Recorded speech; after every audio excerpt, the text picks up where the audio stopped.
നമുക്ക് class start ചെയ്യാം. Hi all, കുറച്ച് ലേറ്റ് ആയിപ്പോയി, 5 മിനിറ്റ്. അപ്പൊ നമ്മൾ ഇന്ന് POPയുടെ നമ്മൾ കഴിഞ്ഞ 3 ക്ലാസ്സിലായിട്ട് ഫ്രൂട്ട് ക്രോപ്സ് POPയിലുള്ളതും അതുപോലെ തന്നെ എക്സ്ട്രാ ഉള്ള കുറച്ച് കാര്യങ്ങൾ നമ്മൾ ഡിസ്കസ് ചെയ്തിട്ടുണ്ടായിരുന്നു. ആൻഡ് നെക്സ്റ്റ് നമ്മുടെ സിലബസിലുള്ള അടുത്തൊരു ഏരിയ ആണ് പ്ലാന്റേഷൻ ക്രോപ്സ്. പ്ലാന്റേഷൻ ക്രോപ്സ് നമുക്കറിയാം, നമ്മുടെ കേരള കണ്ടീഷനെ സംബന്ധിച്ചിടത്തോളം പ്ലാന്റേഷൻ ക്രോപ്സിന് നല്ലൊരു ഇമ്പോർട്ടൻസ് ഉള്ള ഒരു സെറ്റ് ഓഫ് ക്രോപ്സ് ആണ്. എന്താണ് പ്ലാന്റേഷൻ ക്രോപ്സ്? എല്ലാവർക്കും അറിയാം, തോട്ടവിളകൾ.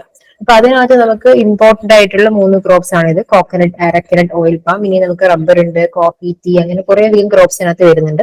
അപ്പൊ എല്ലാം കൂടി നമുക്ക് ഒരു ക്ലാസ്സിൽ കവർ ചെയ്യാൻ പറ്റത്തില്ല. അപ്പൊ നമ്മൾ ഇന്ന് കോക്കനട്ടും അരക്കനട്ടും അതുപോലെ തന്നെ ഓയിൽ പാമും തെങ്ങും കവുകും അതുപോലെ എണ്ണപ്പനയും ഇത് മൂന്നുമാണ് ഡിസ്കസ് ചെയ്യാനായിട്ട് പോകുന്നത്.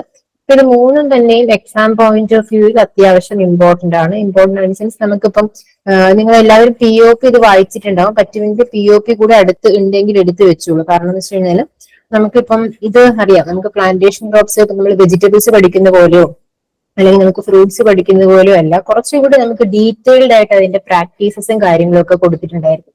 അതിന്റെ ന്യൂട്രിയൻ മാനേജ്മെന്റോ അല്ലെങ്കിൽ അതിന്റെ ഇന്റർകൾച്ചറൽ ഓപ്പറേഷൻസ് അങ്ങനെയൊക്കെ ഉണ്ടാവും. അപ്പൊ നമുക്കതൊരു തിയറി പോലെ വലിയൊരു കഥ പോലെ ഒരു ക്ലാസ്സിൽ പറയാനായിട്ട് ബുദ്ധിമുട്ടായിരിക്കും. നമ്മൾ ക്വസ്റ്റ്യൻസ് ഓറിയന്റ് ചെയ്ത് തന്നെയാണ് പോകുന്നത്. അപ്പം ഇൻ ബിറ്റ്വീൻ ഞാൻ കുറച്ച് കാര്യങ്ങൾ നമുക്ക് POPയിലുള്ളത് കൂടി പറഞ്ഞു പോകാം.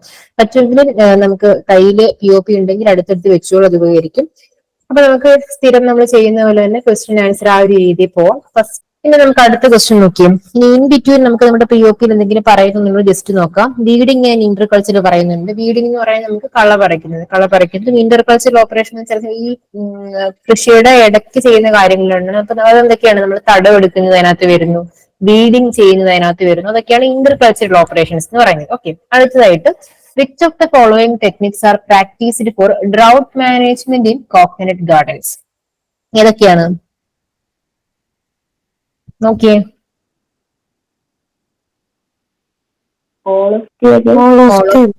ഓൾ ഓഫ് ദ എബോവ് എന്ന് പറയുന്നുണ്ട്. Yes, right answer all of the above. നമുക്കിപ്പം POPയിൽ ഡ്രൗട്ട് മാനേജ്മെന്റ് കോക്കനട്ട് ഗാർഡൻസിൽ 3 ഹെഡിങ്സ് ആണ് കൊടുത്തിരിക്കുന്നത്. അതാണ് ഈ 3 options. That is husk burial for moisture conservation, green manure and cover crops and mulching. അപ്പൊ നമുക്കറിയാം, കോക്കനട്ട് എന്ന് പറയുന്നത് നമുക്ക് തെങ്ങ് വർഷം മുഴുവനും നമുക്ക് തേങ്ങ കിട്ടണമെങ്കിൽ നല്ല രീതിയിൽ എന്ത് വേണം? അതിന് വേണ്ട പോഷകങ്ങളൊക്കെ കിട്ടണം. മണ്ണിൽ നല്ല നനവ്, ന്യൂട്രിയൻസ് മീൻസ് അതുകൊണ്ട് സോയിൽ മോയ്സ്ചർ ഒക്കെ മെയിൻറ്റെയിൻ ചെയ്യണം. അതായത് വാട്ടർ സ്ട്രെസ് വരികയാണെങ്കിൽ അതിനകത്ത് എന്ത് പറ്റും? അതായത് നല്ല രീതിയിൽ തേങ്ങ ഉണ്ടാവില്ല, ഇനി ഉണ്ടാവുന്നത് കൊഴിഞ്ഞു പോകാനൊക്കെ സാധ്യതയുണ്ട്. അപ്പൊ അങ്ങനെ കുറെ ഫാക്ടേഴ്സ് വരും. അപ്പൊ അതുകൊണ്ട് സോയിൽ മോയ്സ്ചർ കൺസർവേഷൻ എന്ന് പറയുന്നത് അതിനാണ് നമ്മൾ ഡ്രൗട്ടിനെ മാനേജ് ചെയ്യുക, സോയിൽ മോയ്സ്ചർ മെയിൻറ്റെയിൻ ചെയ്യാനായിട്ട് വളരെ ഇമ്പോർട്ടന്റ് ആണ്. അതിന് 3 പ്രാക്ടീസുകളാണ് പറയുന്നത്. ഒന്നാമത്തത് husk burial for moisture conservation. അപ്പൊ ഇതിന്റെ അകത്ത് വരുന്ന പോയിന്റ്സ് ജസ്റ്റ് നിങ്ങൾ വായിച്ചു വെച്ചാൽ മതി. നമ്മൾ burying of fresh or dried coconut husk. Coconut husk ഉണ്ട് നമ്മുടെ തെങ്ങിൻ തൊണ്ട് നമ്മൾ എന്ത് ചെയ്യുന്നു? എറൗണ്ട് പാമിന് ചുറ്റും ഒരു പർട്ടിക്കുലർ ഇതിന് വേണ്ടിയിട്ട് നമ്മൾ കമത്തി വെക്കുന്നതിനാണ്. Husk can be buried either in linear trenches taken 3 metre away from the trunk between the rows of palm or in circular trenches taken around palm at a distance of 2 metre from the trunk. അതായത് നമുക്ക് എന്ത് പറയുന്നുണ്ട്? എങ്ങനെയാണ്? ഒന്നെങ്കിൽ സാധാരണഗതിയിൽ നിങ്ങൾ കണ്ടിട്ടുണ്ടായിരിക്കും, നമ്മുടെ ഒരു തെങ്ങിന്റെ ചുവട്ടിൽ സർക്കുലർ ആയിട്ട് ചെയ്യും, അല്ലെങ്കിൽ 2 തെങ്ങുകളുടെ അല്ലെങ്കിൽ ആ വരികൾക്കിടയിൽ നമുക്ക് ലീനിയർ ട്രെഞ്ചിൽ നമുക്ക് ചെയ്യാം. എങ്ങനെയാണ് നമ്മളിത് കമത്തി ഈ തെങ്ങിന്റെ തൊണ്ട് നമ്മൾ കമത്തി വെക്കുകയാണ് ചെയ്യുന്നത്. അത് ചെയ്യുന്നത് എങ്ങനെയാണ്?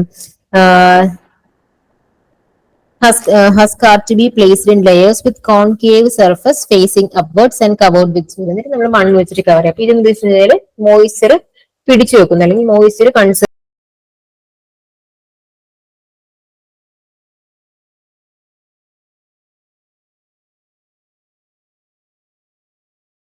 ചെയ്യുന്നത്. അപ്പൊ അതൊരു മെത്തേഡാണ് husk burial for moisture conservation. രണ്ടാമതായിട്ട് green manure and cover crops പറയുന്നുണ്ട്. അതിനുള്ള എക്സാമ്പിൾസ് കൊടുത്തിട്ടുണ്ട്. നമുക്ക് അടുത്ത സ്ലൈഡിൽ ഇത് നോക്കാം. ഗ്രീൻ മാന്യൂറിന്റെയും കവർ ക്രോപ്സിന്റെയും അതിനിടയ്ക്കുള്ള ഒരു പോയിന്റ് കൂടെ ഞങ്ങൾ പറഞ്ഞിട്ട് മൾച്ചിങ് നമുക്കറിയാം എന്താണ്? പുതയിടൽ. അപ്പൊ നമുക്ക് മൾച്ചിങ് ഒരു എഫക്റ്റീവ് മെത്തേഡാണ്. കോക്കനട്ട് ബേസിൻസിലെ ഡ്രൈ ലീവ്സ് വെച്ചിട്ടൊക്കെ നമുക്ക് ഉണങ്ങിയ ഇലകളൊക്കെ വെച്ചിട്ട് മൾച്ച് ചെയ്യാം, പുതയിടാം. അപ്പൊ അതൊരു മെത്തേഡാണ് ഫോർ ഡ്രൗട്ട് മാനേജ്മെന്റ്. അടുത്തതായിട്ട് green manure and cover crops. അതിനകത്ത് കുറച്ച് എക്സാമ്പിൾസ് പഠിക്കാനായിട്ട് ഇവിടെ കൊടുത്തിട്ടുണ്ട്. അത് ജസ്റ്റ് ഈ സയന്റിഫിക് നെയിംസ് എല്ലാം ഇങ്ങനെ കാണാതെ പഠിക്കണമെന്ന് നമുക്ക് ഇതിനകത്ത് കൊടുത്തിട്ടുണ്ട്. എന്നാൽ ഇമ്പോർട്ടന്റ് ആയിട്ടുള്ള കുറച്ച് ക്രോപ്സ് നമുക്ക് പറയാം. ഇപ്പം ഗ്രീൻ മെന്യൂർ ക്രോപ്സ് വരുമ്പോഴത്തേക്ക് ഇതിനകത്ത് ക്രോട്ടലേറിയ ജെൻസിയ, സൺഹെം എന്ന് പറയും. ദെൻ ടെഫ്രോസിയ പെർപ്യൂരി, ഇതൊക്കെ ഇമ്പോർട്ടന്റ് ആണ്.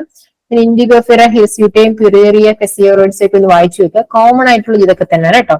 കവർ ക്രോപ്സിനകത്ത് ഈ ഒരു പേര്, ദാറ്റ് ഇസ് കാലപ്പഗോണിയം മ്യൂക്കനോയിഡ്സ്, മൈമോസ, ഇൻവിസയും, സ്റ്റൈലോസാന്തസ് ഗ്രിസിലിസും ഇമ്പോർട്ടന്റ് ആണ്. ഇമ്പോർട്ടന്റ് അല്ല എന്നല്ല, പക്ഷെ കോമൺ ആയിട്ട് നമുക്ക് കവർ ക്രോപ്പ് എന്ന് കേൾക്കുമ്പോൾ നമ്മുടെ മനസ്സിലേക്ക് ഈ ഒരു പേര് ഓർമ്മ വരണം. ദാറ്റ് ഇസ് നമ്മൾ പലയിടത്ത് പഠിക്കുന്നത്, നിങ്ങൾ അഗ്രോണമിയിലൊക്കെ ഒരുപക്ഷെ ഈ പറയുന്ന സോയിൽ മാനേജ്മെന്റ് ഒക്കെ പഠിച്ച സമയത്ത് കേട്ടിട്ടുണ്ടായിരിക്കും. പക്ഷെ കലപ്പഗോണിയം മ്യൂക്കനോയിഡ്സ് എന്ന് പറയുന്ന പേര് കേൾക്കുമ്പോൾ തന്നെ നമുക്ക് ഓർമ്മ വരുന്നത് ഒരു കവർ ക്രോപ്പ് ആണെന്നുള്ളത്. ഓക്കെ, ഇനി shade cum green manure shrub ആയിരുന്നത് ടെഫ്രോസിയ കാൻഡിഡ. ടെഫ്രോസിയ കാൻഡിഡ ഇപ്പൊ ഈ സയന്റിഫിക് മീൻസ് ഒക്കെ പറ്റുമെങ്കിൽ, അതായത് ചിലർക്ക് എല്ലാം പഠിക്കാനായിട്ട് പറ്റുമായിരിക്കും. അങ്ങനെയാണെങ്കിൽ എല്ലാം പഠിക്കുക. ഇനി അങ്ങനെയല്ല, നമുക്ക് അത്യാവശ്യം വേണ്ട ഒരു എക്സാമ്പിൾസ് നോക്കുകയാണെങ്കിൽ ഈ ക്രോട്ടോയേറിയ ജെൻഷിയ നോക്കാം, ടെഫ്രോസിയ കർപ്പീരിയ നോക്കുക, കവർ ക്രോപ്പിനകത്ത് കലപ്പഗോണിയം മ്യൂക്കനോയിഡ്സ് എന്തായാലും നോക്കാം, then shade cum green manure crop, അതിന് പറഞ്ഞുള്ളൂ ടെഫ്രോസിയ കാൻഡിഡ. ഓക്കെ, അപ്പൊ ഇത് നമ്മൾ ചെയ്യുന്നത് വഴിയും നമുക്ക് എന്ത് ചെയ്യാം, മോയിസ്ചറിനെ കൺസേർവ് ചെയ്യാം, ദാറ്റ് ഇസ് ഡ്രൗട്ടിനെ നമുക്ക് മാനേജ് ചെയ്യാം. ഓക്കെ, അപ്പൊ ഏതൊക്കെയായിരുന്നു drought management practices? Husk burial for moisture conservation, then green manure and cover crops, and finally mulching. Okay, ഇത്രയും ക്ലിയർ ആണെന്ന് വിശ്വസിക്കുന്നു. അപ്പൊ നമുക്ക് നോക്കിയേ, അടുത്തതെന്ന് പറയുന്നത് നമുക്ക് പി ഒ പിയിൽ പറയുന്നതിന്റെ മാനുവറിങ് ആസ്പെക്ട്സ് ആണ്. അപ്പൊ നമുക്ക് തെങ്ങിന് വളം കൊടുക്കുക എന്ന് പറയുന്നത് ആക്ച്വലി ഒരു കോംപ്ലിക്കേറ്റഡ് പ്രോസസ് ആണ്. കോംപ്ലിക്കേറ്റഡ് എന്ന് വെച്ചാൽ ആക്ച്വലി സിമ്പിൾ ആണ്, പക്ഷെ നമുക്ക് അതിനകത്ത് ചില കണ്ടീഷൻസ്, അതായത് നമുക്കറിയാം നമ്മുടെ കേരളത്തിൽ പല കാലാവസ്ഥകളിൽ പല സ്ഥലങ്ങളിലാണ് ഇതിന്റെ കൃഷി വരുന്നത്. അപ്പൊ നമുക്കെന്ന് വെച്ച് കഴിഞ്ഞാൽ ഒരു പെരിനിയൽ ക്രോപ്പാണ്, ഒരു പ്ലാന്റേഷൻ ക്രോപ്പാണ്. അപ്പൊ ഇതിന് നമുക്ക് മാനേജ് ചെയ്യാന്ന് പറയുന്നത് നമ്മളൊരു നമുക്ക് കുറെ വർഷത്തേക്ക് നമുക്ക് മെയിൻറ്റെയിൻ ചെയ്യുന്ന ഒരു ക്രോപ്പാണ്. അപ്പൊ നമ്മൾ എന്ത് ചെയ്യണം, അതിനെ മാനേജ് അല്ലെങ്കിൽ സോയിൽ ന്യൂട്രീഷൻ കൊടുക്കുക എന്ന് പറയുന്നത് കുറച്ചൊരു ടീഡിയസ് ആയിട്ടുള്ള ഒരു പ്രോസസ് ആണ്. അത് ജുഡീഷ്യസ് ആയിട്ട് ഓരോ ക്ലൈമറ്റിക് കണ്ടീഷൻസിനും അല്ലെങ്കിൽ സോയിൽ റിക്വയർമെന്റിനനുസരിച്ച് എല്ലായിടത്തെയും മണ്ണിന്റെ എന്താ പറയാ ക്യാരക്ടറിസ്റ്റിക്സ് ഒരുപോലെ ആയിരിക്കില്ല. അപ്പൊ അതിനനുസരിച്ച് വേണം നമ്മൾ മാന്യൂറിങ് ചെയ്യാനായിട്ടും. അപ്പൊ അത് കുറച്ച് ഒരു പോയിന്റ്സ് ആയിട്ട് മാന്യൂറിങ് ഓഫ് അഡൽട്ട് പാംസ് എന്ന് പറഞ്ഞൊരു 8 പോയിന്റ് നമ്മുടെ പി ഒ പിയിൽ ഇങ്ങനെ കൊടുത്തിട്ടുണ്ട്. ആ 8 പോയിന്റ് ഇരുന്ന് കാണാതെ പഠിക്കാനല്ല, ജസ്റ്റ് ഒന്ന് വായിച്ചു നോക്കുക, ഏകദേശം ഒരു ധാരണ ഉണ്ടാക്കി വെക്കാം. അപ്പൊ അതിനകത്ത് കുറച്ച് പോയിന്റ്സ് ഇവിടെ കൊടുത്തിരിക്കുന്നത്, ഇതൊന്ന് വായിച്ചു നോക്കിയിട്ട് ഏതൊക്കെയാണ് തെറ്റ് ഏതൊക്കെയാണ് ശരിയെന്ന് എനിക്ക് പറഞ്ഞു തന്നെ. First one, in situations where the available phosphorus status of the soil is more than 10 ppm, application of phosphatic fertilizers can be skipped for a few years. അതായത് ഫോസ്ഫറസ് 10 ppm ഫോസ്ഫറസിന്റെ കണ്ടന്റ് നല്ല കൂടുതലായിരിക്കും ചില മണ്ണിലും. അപ്പൊ എന്ത് പറ്റുമെന്ന് വെച്ച് കഴിഞ്ഞാൽ ഫോസ്ഫറസിന്റെ ആപ്ലിക്കേഷൻ നമ്മളിപ്പം എല്ലാ വർഷവും കൃത്യമായിട്ട് നമ്മൾ മാനുവറിങ് നേരത്തെ പഠിച്ചു. പക്ഷെ നമുക്ക് എന്ത് ചെയ്യണം, ചില കണ്ടീഷൻസിൽ ഫോസ്ഫറസ് മണ്ണ് നല്ല കൂടുതലാണെങ്കിൽ വീണ്ടും നമ്മൾ ഫോസ്ഫറസ് അപ്ലൈ ചെയ്ത് കൊടുക്കാൻ പാടില്ല. അപ്പൊ നമ്മൾ കുറച്ച് ഫ്യൂ ഇയേഴ്സ് നമ്മൾ ഇത് സ്കിപ്പ് ചെയ്തിട്ട് നമ്മൾ എന്ത് ചെയ്യും, പിന്നീട് സോയിൽ ടെസ്റ്റ് മണ്ണ് പരിശോധനയൊക്കെ നടത്തിയിട്ട് 10 ppm താഴെ അല്ലെങ്കിൽ ആ ഒരു ലെവലിലേക്ക് എത്തുന്നവരെ നമുക്ക് ഇത് സ്കിപ്പ് ചെയ്യാം. അല്ലെങ്കിൽ നമുക്ക് എന്ത് പറ്റും, എക്സസ് ആയി പോകും. എക്സസ് ആയി കഴിഞ്ഞാലും അത് എന്ത് പറ്റും, ചെടിയിൽ പ്രശ്നം ഉണ്ടാക്കും. ഓക്കെ, അതൊരു പോയിന്റ് പറഞ്ഞു. Then application of MgSF, that is magnesium sulphate to coconut palms earlier confined to root built effect. Root built എന്ന് പറയുന്നത് കോക്കനട്ടിന്റെ ഒരു പ്രധാനപ്പെട്ട രോഗമാണ്, ദാറ്റ് ഇസ് കാറ്റ് വീഴ്ച എന്ന് പറയും. അപ്പൊ അതിന് അഫക്റ്റഡ് ഏരിയാസിലായിരുന്നു ആദ്യം പറഞ്ഞത്. ഇപ്പൊ നമുക്ക് റെക്കമെൻഡ് ചെയ്യുന്നുണ്ട് ഹോൾ സ്റ്റേറ്റിലേക്ക് മഗ്നീഷ്യം സൾഫേറ്റിന്റെ ട്രീറ്റ്മെന്റ് അല്ലെങ്കിൽ സോയിൽ ആപ്ലിക്കേഷൻ. അതൊരു ഇമ്പോർട്ടന്റ് പ്രാക്ടീസ് ആണ് കേട്ടോ, ഞാൻ ആ ഒരു പോയിന്റ് എടുത്തത്. Then in laterite soil 50% of the potassium requirement of coconut can be substituted by sodium oxide supplied in the form of sodium chloride. അപ്പം ചില സ്ഥലത്ത് ലാറ്ററൈറ്റിക് സോയിൽ നമ്മൾ ഈ ഇതിന്റെ റിക്വയർമെന്റിന് എന്ത് ചെയ്യുന്നു, റീപ്ലേസ് ചെയ്യുന്നത് അല്ലെങ്കിൽ സബ്സ്റ്റിറ്റ്യൂട്ട് ചെയ്യുന്നത് സോഡിയം ക്ലോറൈഡ് വെച്ചിട്ട് സബ്സ്റ്റിറ്റ്യൂട്ട് ചെയ്യുന്നുണ്ട് ലാറ്ററൈറ്റിക് സോയിൽ. അപ്പൊ ഇത് മൂന്നും നമുക്ക് ഈ പറയുന്ന 8 പോയിന്റ്സിനകത്ത് വരുന്ന കുറച്ച് കാര്യങ്ങളായിരുന്നു.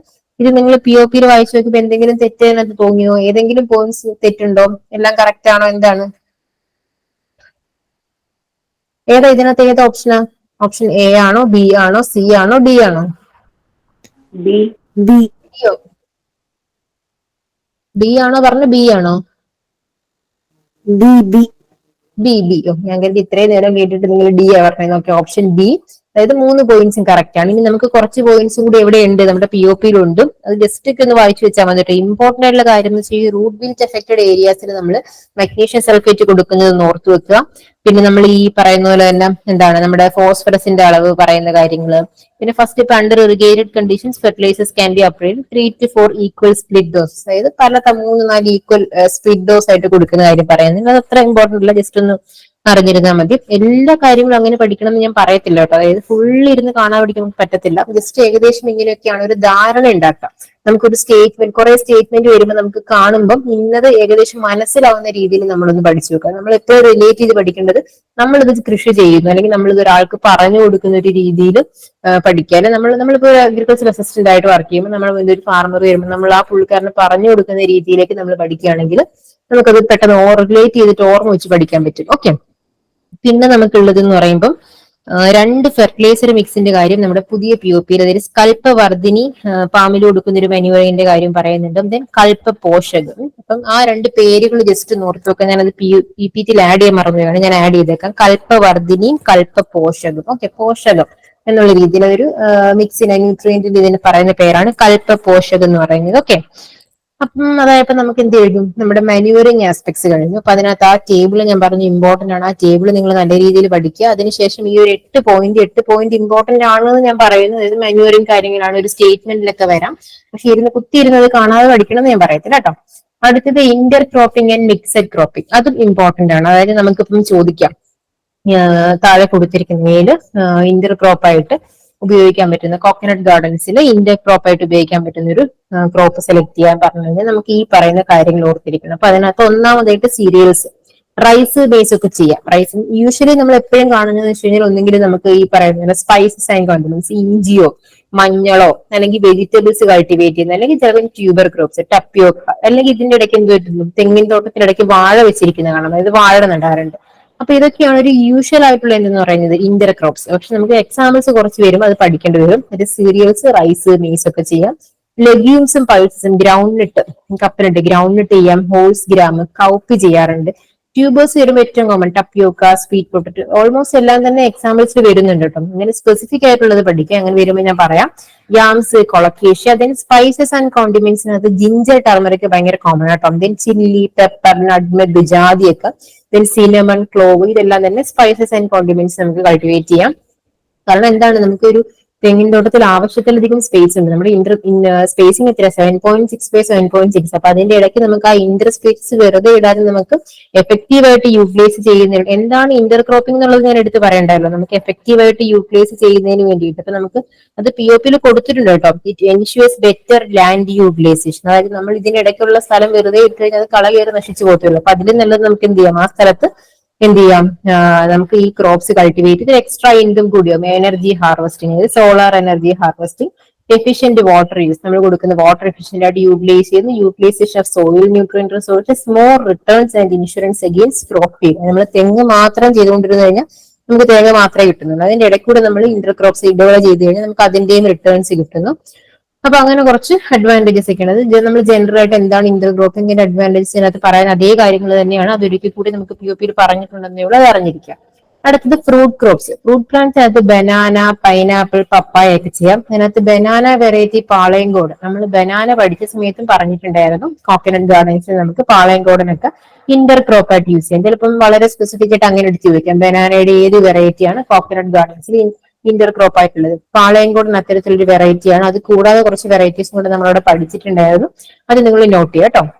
ദെൻ ബിവറേജ് ക്രോപ്പ് ആയിട്ടുള്ള കൊക്കോ, കൊക്കോ ഒക്കെ ഭയങ്കര കോമൺ ആയിട്ട് ചെയ്യുന്നതാണ്. Then fodder grasses, hybrid Napier, guinea grass ഒക്കെ ചെയ്യാം. ഇതൊക്കെയാണ് എന്ന് പറയുന്നത് മേജർ കോമൺ ആയിട്ടുള്ള ഇന്റർ ക്രോപ്പിംഗ്, ഇന്റർ ക്രോപ്സ് എന്ന് പറയുന്നത്. അത് ഇമ്പോർട്ടന്റ് ആണ് ഇന്റർ ക്രോപ്സ്, ജസ്റ്റ് നോക്കി വെക്കുക കേട്ടോ. പിന്നെ നമുക്ക് കുറച്ച് കാര്യങ്ങൾ നോർമലി ഈ പറയുന്ന ഇന്റർ ക്രോപ്സിന് റിലേറ്റ് ചെയ്തിട്ടുള്ള കുറച്ച് കാര്യങ്ങൾ തന്നെയാണ് ഈ നമുക്ക് POP കൊടുത്തിട്ടുള്ളത്. പിന്നെ കോക്കനട്ട് ബേസ്ഡ് ഫാമിംഗ് സിസ്റ്റംസിനെ പറ്റി പറയുന്നുണ്ട്. പിന്നെ ഇറിഗേഷന്റെ കാര്യം, ഇറിഗേഷൻ എങ്ങനെയൊക്കെയാ കൊടുക്കേണ്ടത്, ഇറിഗേഷൻ ഏത് ഓരോ സോയിൽ റിക്വയർമെന്റ് അനുസരിച്ച്. അപ്പൊ ആ ഒരു ടേബിൾ ഒന്നും നിങ്ങൾ കാണാതെ പഠിക്കണ്ട കേട്ടോ. അങ്ങനെയൊന്നും അത്രയും ഇതായിട്ടൊന്നും ചോദിക്കാറില്ല. അപ്പം അത് ജസ്റ്റ് ഒന്ന് അറിഞ്ഞിരുന്നാൽ മാത്രം മതി.